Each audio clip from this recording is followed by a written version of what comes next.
Hello one more time. This is probably the last video I'll post for a while. I noticed that no one's taken the major test yet, so I was going to talk a little bit about the readings that you've been doing over the past week and a half or so, and I was going to begin with Gilgamesh since I've already talked a bit about the Enuma Elish in a previous video.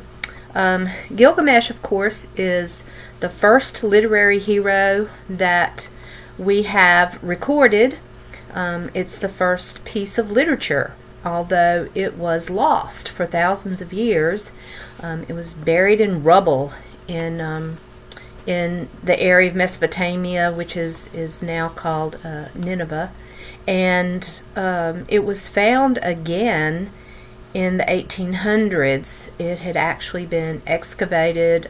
Pieces of tablets had been excavated and taken to be stored in a museum in London, and it was discovered again by a young man who was very interested in the history of the area. There's a book called The Buried Book, which is about the rediscovery and the translation of the Epic of Gilgamesh. It's a very interesting story in and of itself. It had to be translated much like Egyptian hieroglyphs. The cuneiform language was placed next to some other translations of some early Greek that people could read. And so based on the translation of the Greek, they could get an idea of what the cuneiform language meant. And cuneiform was the written language of Samaria, Acadia, Mesopotamia. Those names, those words are kind of interchangeable. As the first piece of literature that we have, the stories that we find in the Epic of Gilgamesh remind us of some of the stories in other literature. Obviously, the flood story is the most prominent of those. Utnapishtim is kind of the equivalent of Noah, and many of the elements, the gods warning one particular person who is upright, upstanding person of a coming flood, the building of a huge boat. Of course, the dimensions are very different, but the taking of animals aboard the boat and so that they can reproduce. Once the floodwaters recede, the birds being released, the sacrifice after everybody is able to come off of the boat.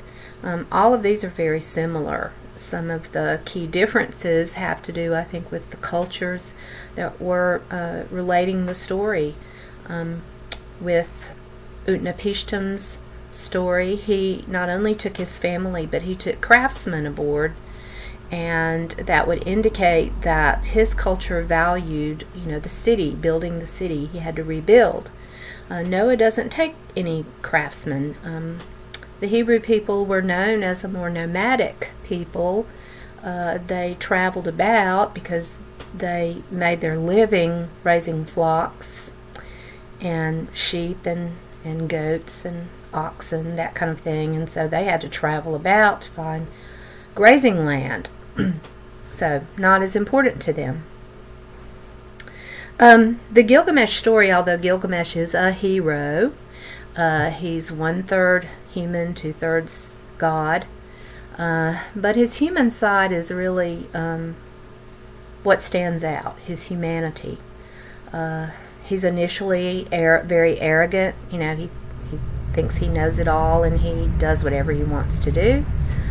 It might be reminiscent of an especially spoiled teenager if you think about it.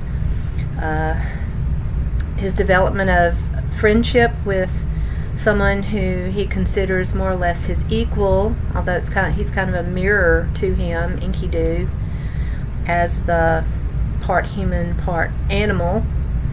And it's interesting that although he's part animal, he has a moral code that Gilgamesh does not at first have.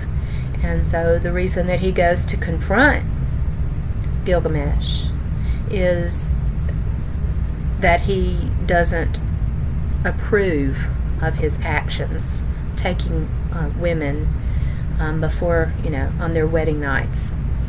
So the development of the friendship and how much he comes to value that friendship, so much so that, of course, when Enkidu dies, it has a profound effect on Gilgamesh. And just as if any of you have ever lost a loved one, Gilgamesh goes through the stages of grief. At first he's angry, and he's so upset and sorrowful that he just loses kind of control of himself. He doesn't take care of himself. He doesn't get dressed or anything like that. He's just totally absorbed in the death of his friend. Then he realizes, of course, too, his own mortality. He's going to die as well. Enkidu's death really brings that home to him, and that's when he begins his quest for immortality. And he's warned several times, or told several times, that he's not going to be successful in finding what he's looking for. Sajuri, the tavern keeper, is one of the primary advisors who tells him, you need to enjoy life now, what you have now, because it is destined for all humans to die.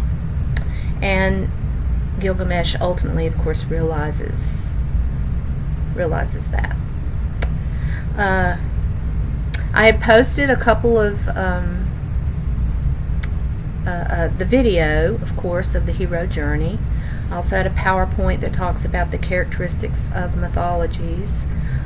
If you read Forum last week, Forum 2, one student in particular, Lori, has a really detailed list of the steps of the hero journey and how they apply to Gilgamesh's life and his journey. So you might want to go back and look at hers. I'm not going to rehash it here, but it was a really good, detailed comparison. Also, of course, the mythologies, the characteristics that mythologies have in common. They usually have a hero figure of some sort. Obviously, Gilgamesh is a hero figure in Mesopotamian eyes and Mesopotamian culture. We have the creation story, the creation of Enkidu, which is another bit of similarity to Genesis. Human beings formed out of, the dirt, the dust of the earth, and Enkidu too is formed out of mud. So it's kind of an interesting comparison. He initially communes with the animals, much as, Adam, of course, the man in Genesis, is responsible for caring for and naming the animals initially. But anyway, so we have a creation story. We have the interaction of characters with gods. Gilgamesh interacts with his mother, who's part goddess. Ishtar, of course, her interaction with Gilgamesh, she thinks he's all that, and the conflict that arises after she attempts to seduce Gilgamesh, and it backfires, of course, on Enkidu. Then we have the interaction as far as Utnapishtim is concerned. Enlil is one of the instigators of the flood. Ea is the one who warns Utnapishtim of the flood to come. After the flood's over, Enlil is angry that any survivors, any human survivors, have made it through the flood, and Ea and Enlil kind of argue back and forth, and Ea suggests, punish the people who've done wrong, but not everybody. We also, of course, see animal symbolism. We see metaphorical language, the importance of dreams, of numbers, of elements of nature. So all of these, of course, were common to the stories of ancient people. And then finally, the truths that are portrayed. I've already mentioned them. The idea that of the importance of friendship, the idea of losing someone. These are things that are common to us even today, and most people react in very similar ways to the way Gilgamesh does. So he represents certain aspects of human nature that are still truths that are still true today. So I hope you enjoyed reading the Epic of Gilgamesh. Like I said, even though it was written, we're not sure when, but Gilgamesh, a historical king, 2700 BC, and his story is still relevant to us today.